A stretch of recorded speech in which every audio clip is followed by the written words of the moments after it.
Rise and shine mga ka-RSP, narito na po ang gabay, patnubay, palala at prediksyon ni Master Hans Kua ngayong Lucky Tuesday, June 10, 2025.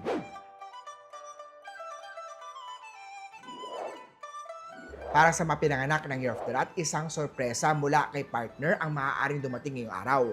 Positive man o negative, ipakita ang totoong nararamdaman. Pumpkin at 4. Kay Year of the Ox naman, panahon na upang linawin ang isang matagal na issue sa relasyon. Clearing up, misunderstanding is the first step towards a stronger relationship. White at 3. Kay Tiger naman tayo, feng shui sa trabaho, sa work. Upang mapalakas ang iyong focus at productivity, makakatulong ang paglagay ng kristal sa west corner ng iyong office. Ang mga kristal ay nagdadala ng positive energy at clarity sa mga desisyon. Mint at 6. Kay Rabbit naman, may darating na opportunity, huwag matakot sumubok ng bago. Ang bagong hakbang na ito ay maaaring magbukas ng magandang pagkakataon. Maroon at 9.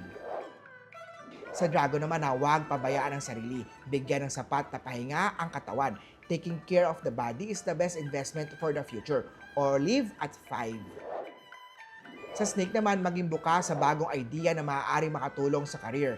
Innovation begins with openness sa bagong ideas. Azure at 2.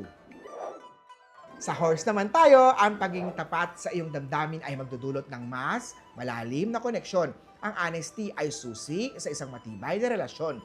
Purple at 4. Sa Goat naman, magandang araw to upang pag-aralan ang mga matitinong o matalinong paraan sa pag-ipon para mapabuti mo lalo ang finances mo. Makakatulong ang paglagay ng golden ingots southeast corner ng iyong bahay.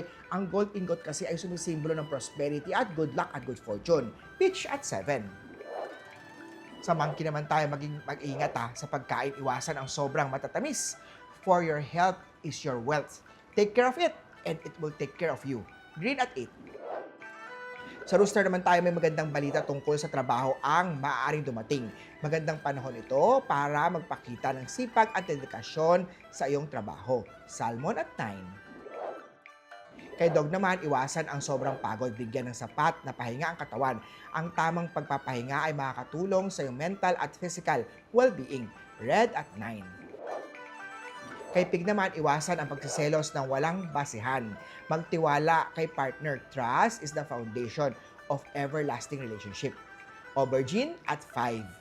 Muli po, ito po yung mga gabay, patnubay, palala at prediction lamang ni Master Hans Kua. Nasa inyong mga kamay nasa lalay ang inyong tagumpay. Kaya always be positive at i-claim ang mga swerte, mga ka-RSP.